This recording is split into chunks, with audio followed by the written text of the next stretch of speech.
Hello, everybody, and thank you for tuning in to the Liberty Report. Today we have a special guest, the president of Young Americans for Liberty, Cliff Maloney. Cliff, nice to have you on our program today. Thanks for having me, Dr. Paul. Pleasure to be here. Well, very good. I think we got to know each other about 6 years ago or so. You came and you were a lowly intern in my congressional office, and we checked you out, and we knew you were interested in the cause of liberty, but you hadn't been involved a whole lot before that. It was within a year or two of coming to the office that you became very interested in what liberty was all about. Right. So I come from a politically apathetic family, if you will. And was probably more of a neocon, moved towards the Republican Party. I wanted a strong America. And it was a 2010 YouTube video where you and, it was back from the 2008 election, where you and Rudy you had your moment of teaching him, and honestly teaching the American people about blowback and what a non-interventionist foreign policy looked like. And that was a huge moment for me, just understanding the principles and really seeing that there was a different way. There was a way that made sense. And so I fell into that black hole of YouTube videos of yourself and really understanding and diving into the principles. And from there, applied for an internship. And in 2011, you guys were willing to bring me on board, and it definitely changed my life. Right. And it was about that time that you met Amanda and also Jeff, I believe. And Jeff, of course, started YAL. And tell me the date that Jeff really kicked YAL off. Right. So the founding date was in December of 2008. But when I was at your office, you're right, Jeff Frazee came in and introduced himself and said, we need to start a YAL chapter at the University of Pittsburgh at Johnstown, where I was at. And I said, I had no idea that this network was out there of liberty lovers and students who were trying to bring the message to individuals across the country. And so after I left the office, was able to start a chapter myself and went on to both, do Young Americans for Liberty in Pennsylvania, but also help with the 2012 campaign in PA, where you came out to Pittsburgh. We had a little under 3,000 people wrapped around the building. So it's been an awesome journey so far. Well, I think it's pretty important, and Jeff really did a miraculous job on what's going on, and what you're doing now, I think, is really important. But Jeff worked for me in that first campaign. As a matter of fact, he was in charge of the youth. Right. And can you imagine? The transition wasn't all that great. He had a bunch of names and the people that were very energetic.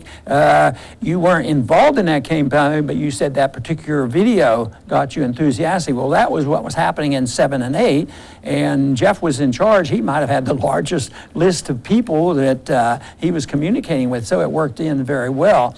And right now, the growth has been fantastic for you. You have, a couple hundred chapters now? Couple hundred. So we're up to 804 chapters. Wow. And I give Jeff tons of credit for his vision. I mean, taking the energy that you were able to build from the 07-08 campaign and to realize, well, there's a way to funnel this, right? There's a way to capture this. Why are young people getting excited about these ideas of liberty? And I give him tons of credit. So 804 chapters. A number I love to share is in 2016 alone, during the hectic campaign season, Young Americans for Liberty, we did over 1,700 activism events on campuses throughout the U.S. Wow. And so these are different events where we're able to present the ideas in a way that is at the level, of any individual. We're trying to give them small bites, but bringing that pure message of liberty.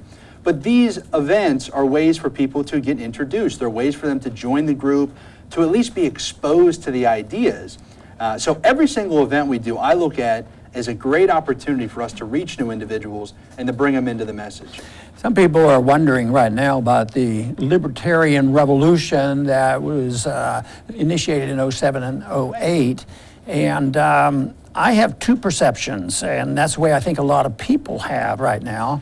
because I go to the campuses and you get groups out, and I still go, and we get large crowds out, a lot of enthusiasm, and they believe in a principle, and they're ideological, they believe in the Constitution and non-intervention in our personal lives, the whole works on liberty.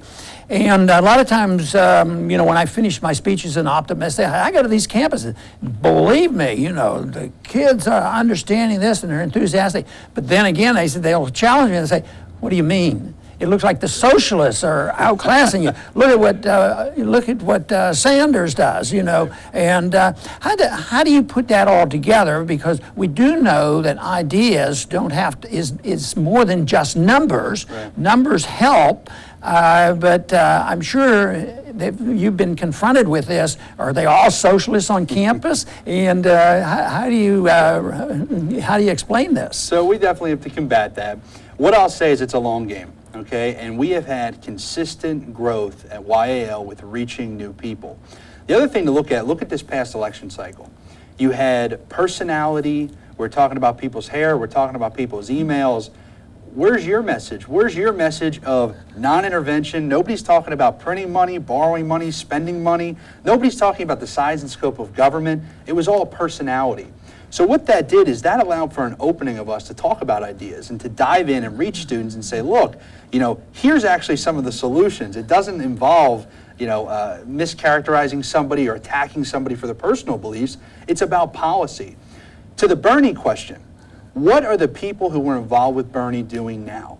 That's where I give us tons of credit, is even with Rand being at where he was percentage-wise, we ended up with 507 students for Rand chapters with his youth effort. So you have yours in 08, 12, his in 16, and people could, a lot of people could write that off as well, but there's no W there.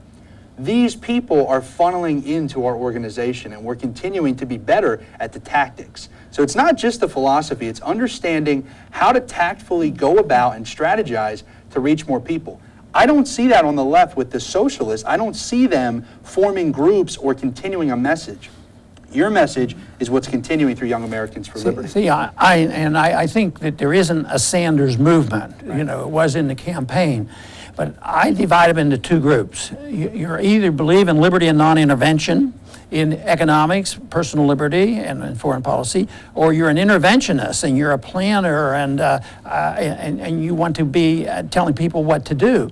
But whether it's Sanders or most Republicans too, they're always someplace where they're interventionists. Mm-hmm. And they vary a lot. Some are super interventionists, and they may be communists and socialists and all, but they're all over here, but liberty is over here. But the founders understood this so clearly, and they tried to make the point that it's not something that you put up for grabs and you have a vote, and a democratic election is going to determine what happens. They didn't even care about the popular vote alone. They wanted a republic and self-government, and they wanted local government and limited government.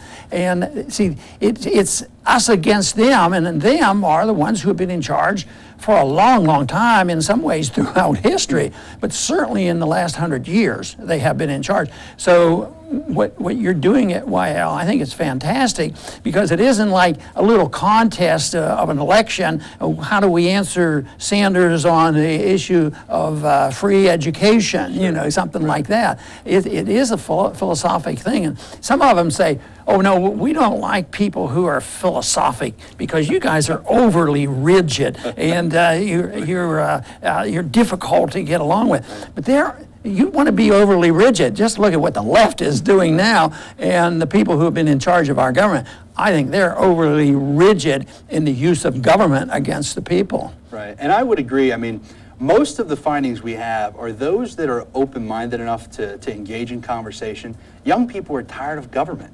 They've had government. I mean, think about it. I was born in 1991, right? Since I've been born, we've practically been at war without a declaration the entire time. Like I said, we're $20 trillion in debt.